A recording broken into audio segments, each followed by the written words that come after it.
What is up YouTube, HPJ here. I hope you guys are doing extremely well. Today's video is going to be focused on, well, actually giving some flowers to two starter decks in their concept of DNA digivolution. We have to our left, Mastemon, the Parallel World Tactician, and to our right, the Ancient Dragon Warrior. The ultimate ancient dragon, Imperialdramon Dragon Mode. These two icon Digimon are going to be the focus of today's video because both of them had a simultaneous release of their starter decks. ST9, and the Ultimate Ancient Dragon, and ST10, the Parallel World Tactician, both featuring on the cover art of their boxes Mastemon and Imperialdramon, respectively. And the crazy thing about this is that both of them brought the concept of DNA digivolution into the trading card game.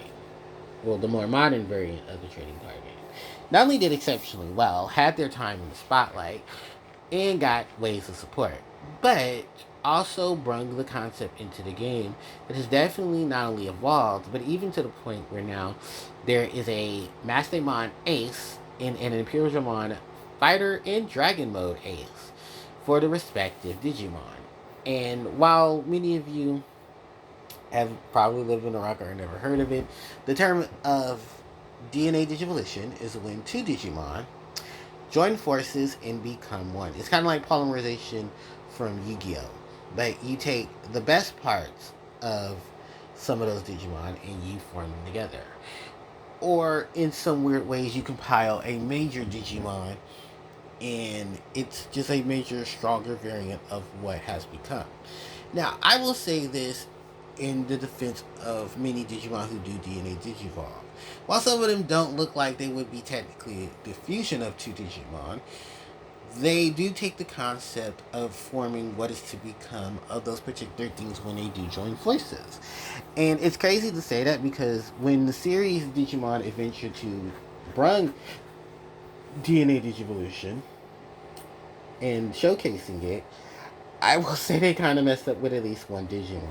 That was Shakomon, but I'm leaving that for a different video. The concept of DNA Digivolution brought into the card game basically was spot on, similar to what Yu-Gi-Oh! Does with Exceed Summoning, where they take two particular Digimon, they put the cards on top of each other, and bam, you put the new card on top of that. And the crazy thing about DNA Digivolution is that once you DNA Digivolve, the material of that card, of those cards, both of them, whichever ones, becomes the material of that new Digimon. And it's actually still not too different from Yu-Gi-Oh! Because when Exceed summons, if let's say for instance I play the spell Rank Up Magic, um, or better yet, no, better concept.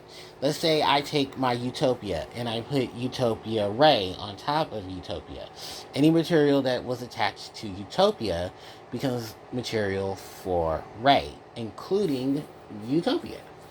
And that's basically the concept with DNA Digivolution is you're taking Digimon and you're putting them on top of each other to then put them together with a Digimon. It's just the whole lineup of how, things are work and transpire.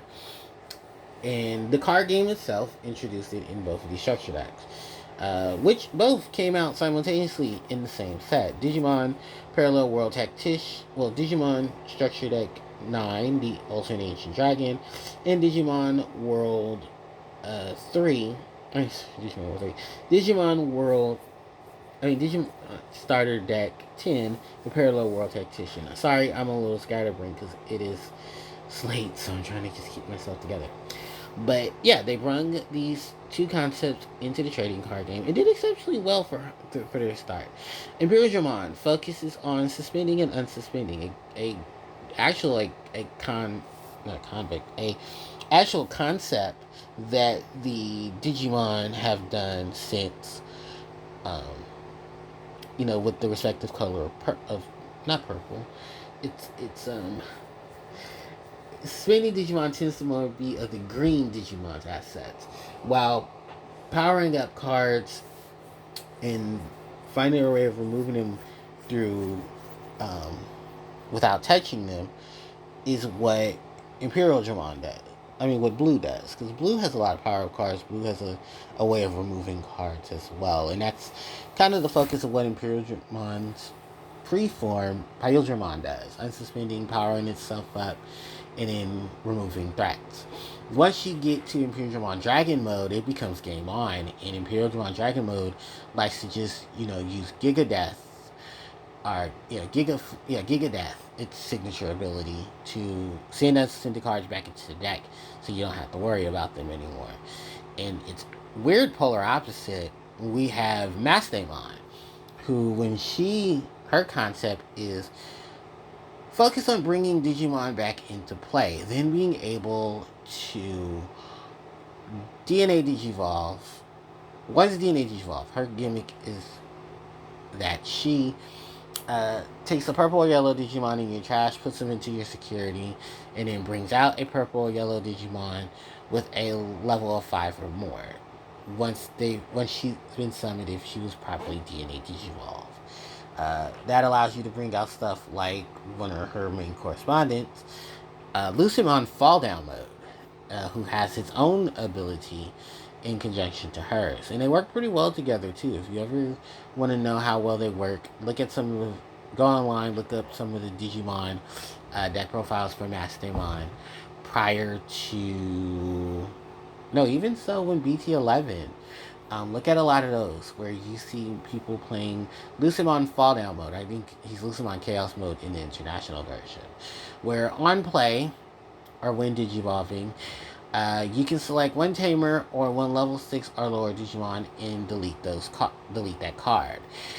In conjunction with Mastemon's ability is that when she brings this level 5 or higher Digimon onto the field, when a level 5, or I'm sorry, not level 5, but when a Digimon comes to your side of the field, you can delete a Digimon whose level is equal to or less than the level of that Digimon.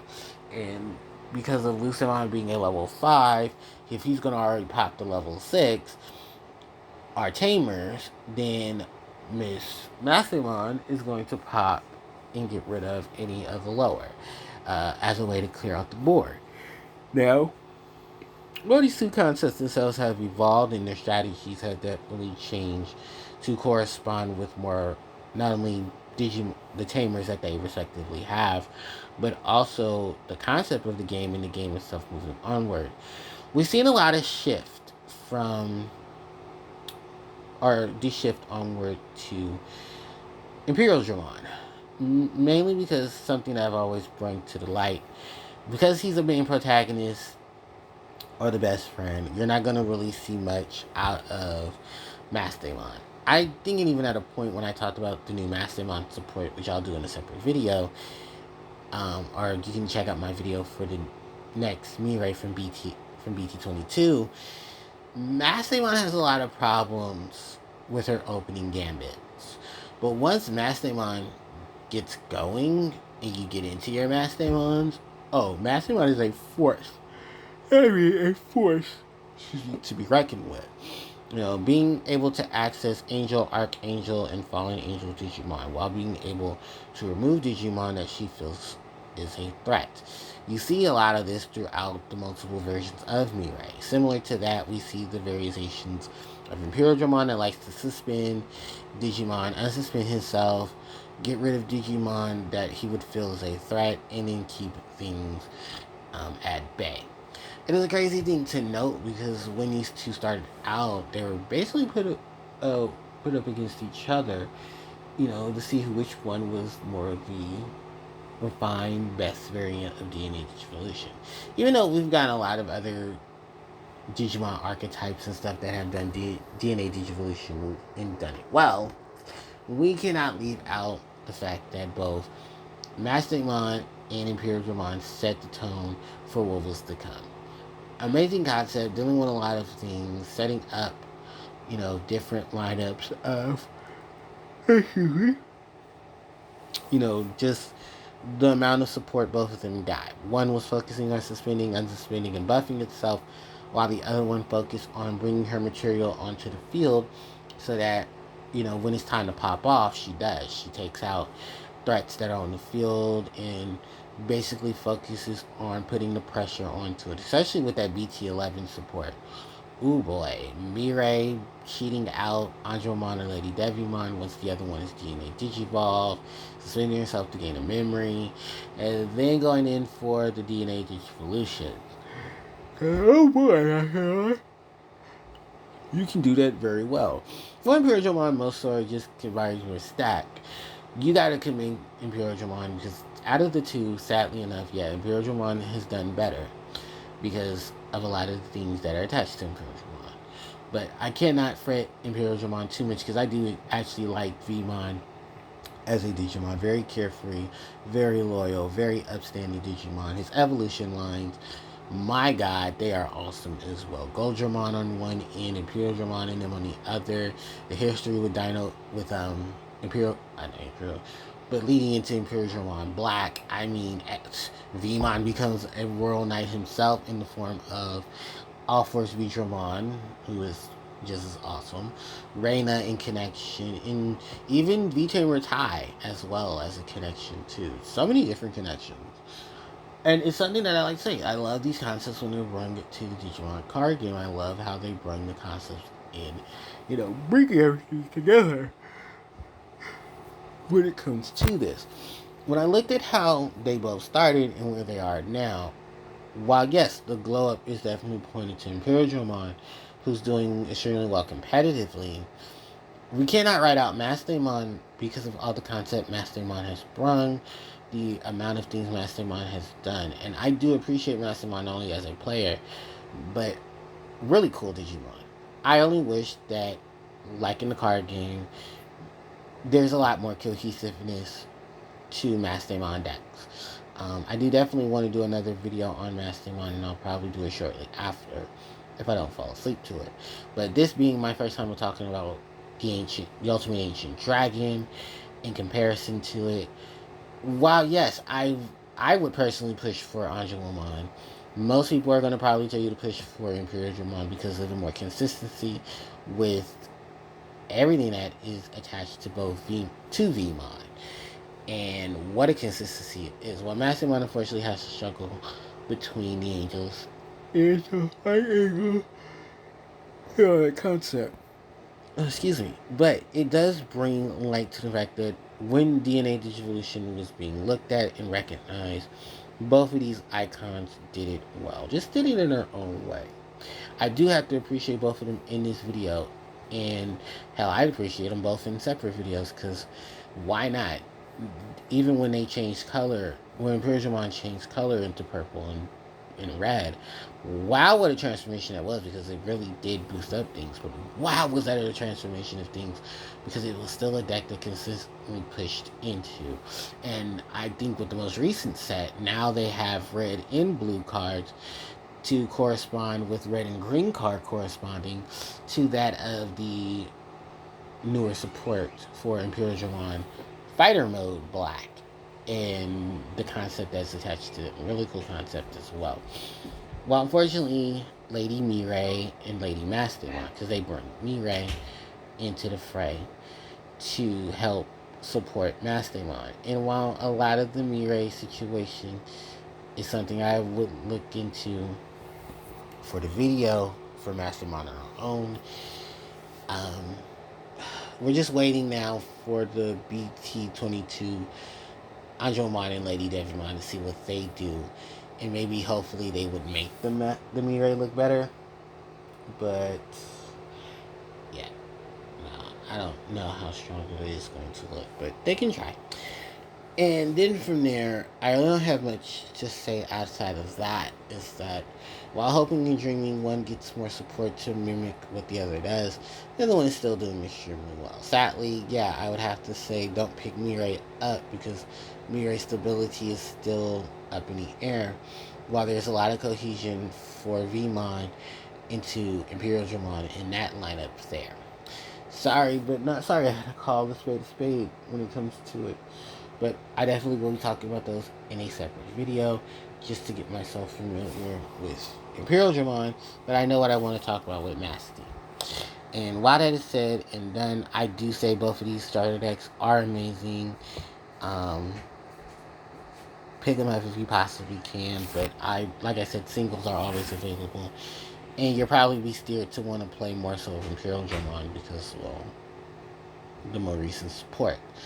But if you can't afford it, God, I don't want to say Mastemon because we know how much Mirai are. Especially that EX Mirai, which, I cannot believe that's still a thing. Shoutouts to Reina from sets earlier than that also unfortunately got the same treatment. So, woo. But I'm not going to linger too long. I just wanted to do this video to praise both the Starter Deck 9 and Starter Deck 10 decks, their improvement, their changes, and just the overall things. And like I said, I just want to see some more support, more cohesion, more so on Mastemon's end, because cohesive support for Imperialdramon will always be there, and we don't sugarcoat it.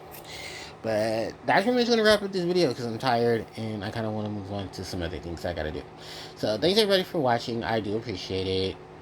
Don't forget to like, comment, share, and subscribe to the channel because it helps out tremendously.